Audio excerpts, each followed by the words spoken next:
अध्याय 32. प्रेत संजीवन नाम.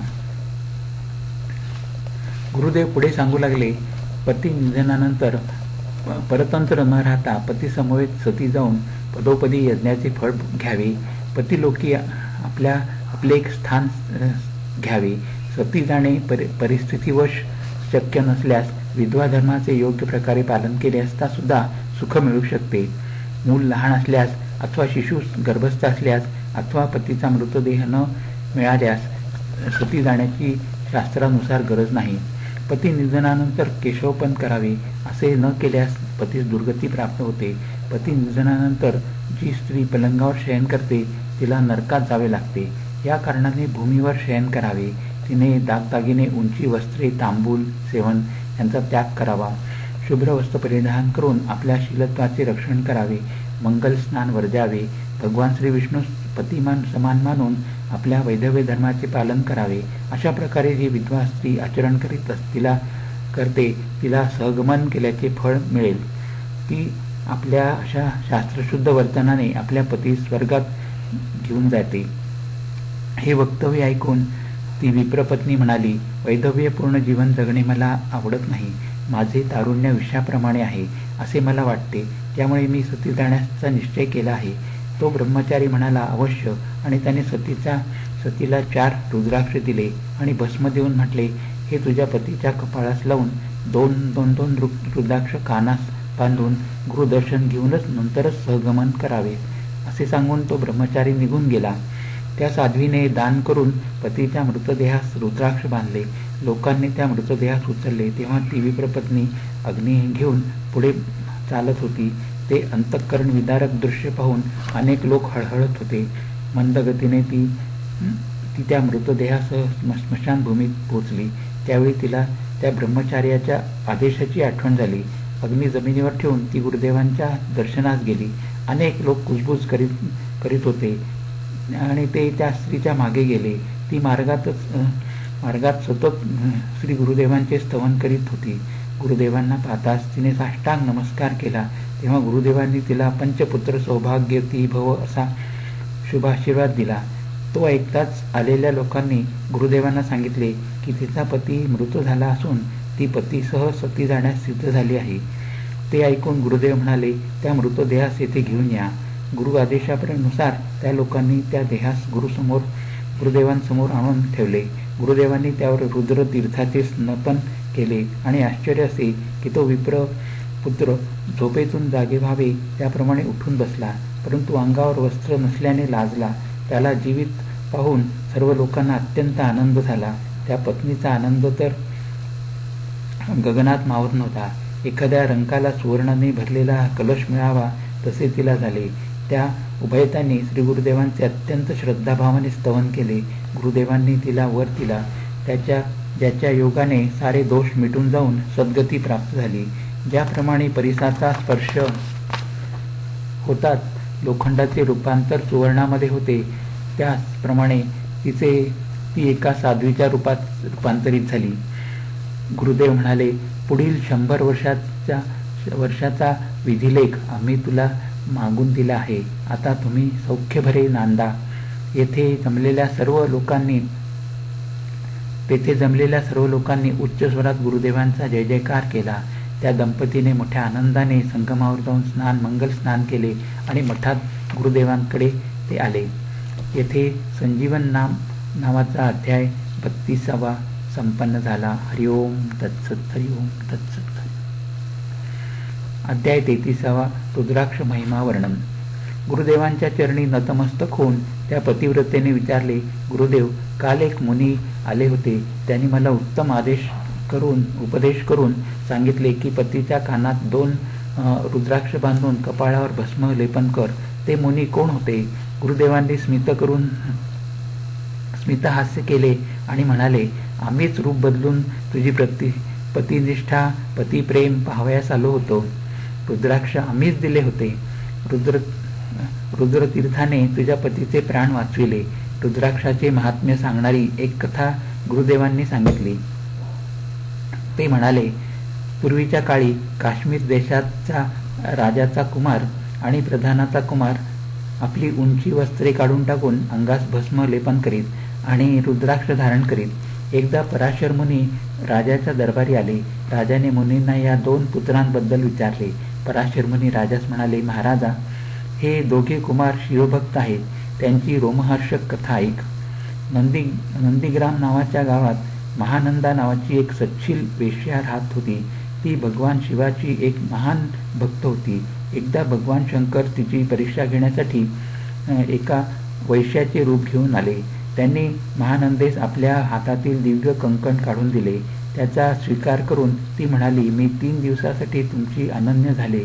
नंतर त्या वैश्याने त्याच्याकडील एक दिव्य लिंग दाखवून म्हटले, हे सुरक्षित ठेव. जर हे फुटले अथवा दग्ध झाले तर मी माझे प्राण देईन. त्याचे ते वचन ऐकून महानंदेने ते लिंग आपल्या नृत्यशाळेत सुरक्षित ठेवले. दैवयोगाने त्या नृत्यशाळेस आग लागली आणि त्यातील ते दिव्य लिंग जळून खाक झाले. त्या वैश्याने आपल्या वचनानुसार अग्नी पेटवून त्यात प्रवेश केला. त्या प्रसंगाने ती महानंदा अति दुःखी होऊन तिने आपले संपूर्ण धन, दागिने, घर सर्व काही ब्राह्मणांना दान देऊन टाकले. स्नान पूजा आदी करून शुचिर्भूत होऊन तिने अग्नी पेटवून त्या दगदगत्या चितेमध्ये ओम नमः शिवाय असे म्हणून तिने उडी टाकली. त्याच क्षणी भगवान शंकर तेथे प्रकट झाले आणि त्यांनी महानंदेला वरच्यावर झेलून घेतले आणि प्रसन्न होऊन वर मागण्यास सांगितले. तिने संपूर्ण नंदीग्रामच्या लोकांना शिवलोकी स्थान द्यावे असा वर मागून घेतला. त्यानुसार त्या गावातील नर, नारी, मुले वायुयानात बसून शिवलोकी गेले. महानंदेने आवडीने एक कुक्कट आणि एक मरकट पाळले होते. प्रेमाने तिने त्यांच्या गळ्यात रुद्राक्षाची माला घातली होती. ती ज्यावेळी शिवपुराण, शिवलीलामृत या ग्रंथांचे पारायण करीत असे त्यावेळी हे दोघे मोठ्या श्रद्धाभावाने ते श्रवण करीत. ज्यावेळी नृत्यशाळेस अग्नी लागला त्यावेळी हे कुक्कट मरकट वनात पळून गेले होते. त्यांच्या या पुण्याईने त्यांचा पुढचा जन्म राजकुमार आणि प्रधानकुमार असा मिळाला. एवढे बोलून गुरुदेव मौन झाले. या ठिकाणी रुद्राक्ष महिमा वर्णन अध्याय 33 संपन्न झाला. हरिओम तत्सत. हरिओम तत्सत. अध्याय 34 रुद्राभिषेक फळ आणि देवयानी आख्यान कथन. मुनींच्या मुखातून आपल्या पुत्राचे आणि प्रधानाच्या पुत्राचे पूर्वजन्मीचे रहस्य ऐकल्यानंतर त्या नृपाने पराशर मुनींना विचारले, मुनीवर, माझ्या पुत्राचे भविष्य सांगा. हा किती वर्षे राज्य करेल? मुनी म्हणाले, हे नृपा, मी सत्य सांगेन, परंतु तुम्हाला दुःख होईल. नृप म्हणाला, आपण निसंकोचपणे सर्व सांगावे. मुनी म्हणाले, आजपासून 8व्या दिवशी याला मृत्यू येईल. ती भविष्यवाणी ऐकून राजा मूर्छित झाला. नंतर शुद्धीवर आल्यानंतर त्याने मुनिवरांना या संकटातून रक्षण करण्याचा उपाय विचारला. मुनिवर म्हणाले, राजा, तू घाबरू नकोस. आपण विद्वान ब्राह्मणांकरवी महादेवास रुद्राभिषेक आणि मृत्युंजय जपाचे अनुष्ठान करूया. राजाने पराशर मुनींनाच यज्ञाचे अधिपत्य करण्याची विनंती केली आणि सहस्त्र श्रद्धावान विप्रांद्वारे रुद्राभिषेक आरंभ केला. 7व्या दिवशी राजकुमार मृत्युमुखी पडला. त्यावेळी मुनिवरांनी त्या रुद्रतीर्थाचे कुमारावर प्रोक्षण केले आणि त्यावेळी शिवदूत आले आणि त्यांनी यमदूतांना पळवून लावले. राजकुमार झोपेतून जागे झाल्याप्रमाणे उठून बसला. राजाचा आनंद गगनात मावत नव्हता. त्याने विप्रांना भरपूर दान देऊन संतुष्ट केले. यमदूतांनी घडलेला वृत्तांत धर्मराजास सांगितला. यमाने शिवास त्याबद्दल विचारले. त्यांनी चित्रगुप्ताचा लेख पाहिला. त्यावेळी त्यात राजकुमारास 10 सहस्त्र वर्षे आयुष्य असल्याचे लिहिले होते. ते पाहून यम शिवाची क्षमा मागून निघून गेला. हे सर्व रुद्राभिषेकाचेच फळ होते. गुरुदेवांच्या मुखातून रुद्राक्ष महिमा वर्णन करणारी कथा ऐकल्यानंतर त्या विप्रपत्नीने गुरुदेवांना आपणास गुरुमंत्र देण्याविषयी विनंती केली. त्यावेळी गुरुदेव म्हणाले, स्त्रिया गुरुमंत्र घेण्यास पात्र नसतात. त्यांचा पतिसेवा हाच मुख्य धर्म असून त्यानेच त्यांना सर्व फलप्राप्ती होते. या संदर्भात गुरुदेवांनी देवयानीचे आख्यान सांगितले. देव आणि दैत्य यांच्यामध्ये नेहमी युद्ध होत असे. दैत्यांचे गुरु शुक्राचार्य यांना संजीवनी विद्या येत असल्याने ते युद्धात मारले गेलेले दैत्यसेना पुनरुपी जिवंत करीत. यामुळे देवांची संख्या कमी होऊ लागली, परंतु दैत्यांची सेना मात्र अबाधित तशीच राही. संजीवनी विद्येची प्राप्ती करून घेण्यासाठी इंद्राचा मुलगा कच या देवांनी शुक्राचार्यांकडे पाठविले. शुक्राचार्यांच्या अन्य शिष्यांना कच आवडत नसे. त्यांनी कचाला मारण्याचे अनेक प्रयत्न केले, परंतु कचावर शुक्राचार्यांची कन्या देवयानी अनुरक्त होती. तिने त्याला प्रत्येक वेळी पित्याच्या मंत्रशक्तीने जीवित केले.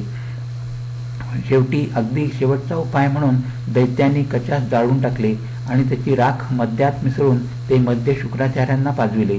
कच न दिसल्याने देवयानी अत्यंत दुःखी झाली. तिने आपल्या पित्यास कच कोठे आहे ते अंतर्दृष्टीने पाहण्याची विनंती केली. शुक्राचार्यांना कच आपल्या पोटात असल्याचे जाणवले.